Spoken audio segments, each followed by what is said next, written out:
Halo sob, berjumpa lagi di channel Gede Kopi. Terima kasih sudah mampir ke channel ini. Sebelum lanjut nonton, jangan lupa ngopi dulu. Kalau sudah, silakan subscribe channel ini agar bisa berkembang dan bermanfaat bagi semua orang. Oppo bergegas merilis produk baru setelah meluncurkan Oppo Reno 5 series di bulan Januari 2021. Ponsel yang mereka bawa kali ini adalah Oppo A15s. Nah, buat sobat yang tertarik untuk membelinya, alangkah baiknya simak dulu kelebihan dan kekurangan Oppo A15s. Setidaknya ada 5 poin kelebihan yang menjadi daya tarik dari Oppo A15s. Apa saja kelebihan-kelebihan itu? Pertama, bodi ringan.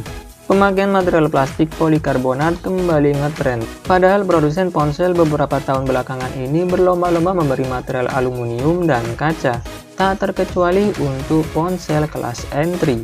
Oppo A15s termasuk sebagai ponsel yang turut mempopulerkan material polikarbonat baik untuk rangka dan penutup belakangnya. Polikarbonat memang kalah kokoh ketimbang aluminium, namun bahan ini jelas lebih ringan dan punya durabilitas lebih baik daripada bahan kaca. Apalagi harga material polikarbonat juga relatif murah dibanding kaca atau aluminium. Menggenggam Oppo A15s lama-lama pun tidak akan membuat tangan sobat pegal. Pasalnya bobot ponsel berdimensi 6,52 inch ini masih di bawah 200 gram, tepatnya ada di angka 177 gram. Selain itu, kesan elegan juga didapat karena bodinya yang tipis dengan pilihan warna apik, yakni Dynamic Black dan Mystery Blue.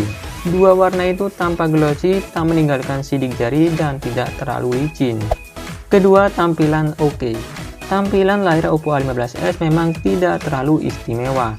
Resolusi panel IPS-nya masih HD Plus 720x1600 pixel. Sementara laju penyegarannya juga biasa 60 Hz. Meski begitu, sobat akan kesulitan memandangi isi layarnya yang berukuran 6,52 inch, sekalipun di luar ruangan. Hal itu disebabkan oleh kecerahan layarnya yang cukup tinggi, yakni 480 nits. Di luar kecerahan yang bisa dibanggakan, layarnya sudah dilapisi oleh Gorilla Glass 3. Karena itu, sobat tak perlu khawatir jika layarnya tergores ketika bersenggolan dengan kunci kendaraan di dalam saku celana. Ketiga, kamera depan oke. Kamera depan merupakan perbedaan pertama yang terlihat dari Oppo A15s dengan Oppo A15. Resolusi kamera depan di Oppo A15s mengalami peningkatan menjadi 8 megapiksel, naik 3 megapiksel dari sang pendahulu. Tak hanya itu, diafragma yang diberikan oleh Oppo juga ikut membesar. Dari yang semula aperturnya 2.2 kini menjadi 2.0. Perpaduan resolusi dan diafragma yang membesar berpotensi menjadikan output gambar yang dihasilkan kamera depan ponsel ini semakin apik. Apalagi ditunjang dengan pemrosesan software AI Beautification. Selain itu, lensa yang dipakai kamera depannya berjenis 5P yang tergolong bagus. P ini artinya elemen lensa. Makin tinggi angkanya berarti makin bagus. Keempat, memori lega.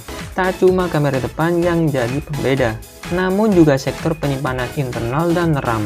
Jika Oppo A15 hanya dibekali storage 32GB dan RAM 3GB, sang penerus sudah lebih lega dengan memori internal 64GB plus RAM 4GB.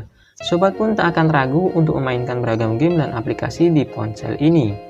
Apabila memori internalnya masih kurang, sobat bisa memaksimalkan daya simpannya dengan slot microSD. Ponsel ini bisa dipasangi kartu microSD sampai 256GB. Sementara itu, peningkatan ukuran RAM bertambah pada kemampuan multitasking yang makin bisa diandalkan, sehingga membuka banyak aplikasi dalam satu waktu tambah cepat dan tanpa loading. Tidak ada produk yang tak punya kekurangan. Poin-poin kekurangan berikut ini bisa sobat jadikan pertimbangan sebelum membeli ponsel ini. Pertama, pengisian baterai lamban. Memiliki ukuran baterai 4230 mAh adalah hal yang bagus buat ponsel zaman sekarang. Kapasitas tersebut membuat ponsel bisa digunakan seharian. Sayangnya, kapasitas baterainya tak diimbangi dengan teknologi pengisian yang baik. Chipset MediaTek Helio P35 yang dibenamkan di ponsel ini sebetulnya sudah mendukung teknologi pengisian cepat. Hanya saja Oppo memilih tidak mengaktifkan teknologi tersebut. Adaptor yang disertakan pun cuma 10 volt 2A alias 10 watt saja. Kondisi demikian membuat sobat mesti punya kesabaran saat mengisi baterai hingga terisi penuh. Kedua, port USB kuno. Sebetulnya tidak ada masalah yang krusial ketika ponsel masih menggunakan port micro USB. Hanya saja jadi terlihat ketinggalan zaman dengan perangkat lain yang sudah beranjak ke micro USB Type-C. Kondisi ini bisa menjadi sebuah masalah ketika sobat kehabisan baterai. Sementara sobat lupa membawa cas, sobat pun tak akan bisa meminjam cas milik teman karena port yang digunakan berbeda. Selain itu, bentuk micro USB Type B yang atas dan bawahnya berbeda sehingga cukup beresiko. Ketika sobat tak cermat mencolokkan kabel dengan posisi terbalik, port di ponsel bisa langsung rusak.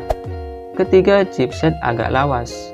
Chipset MediaTek Helio P35 memang sudah menggunakan 8 inti dan dibikin dengan proses fabrikasi 12 nm.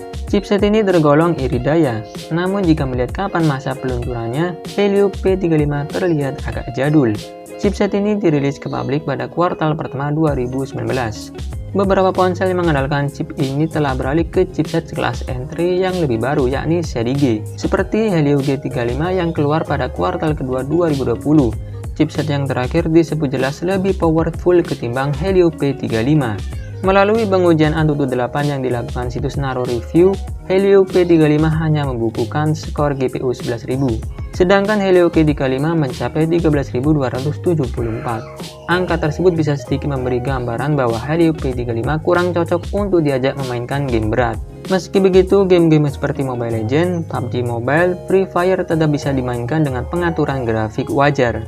Nah, itulah tadi kelebihan dan kekurangan Oppo A15s. Kalau misalnya ada yang mau menambahkan, silahkan tulis pendapat kalian di kolom komentar. Terima kasih sudah menonton. Jika kalian suka dengan video ini, silahkan like dan subscribe. Saya pamit dulu, sampai ketemu lagi di video selanjutnya. Bye-bye.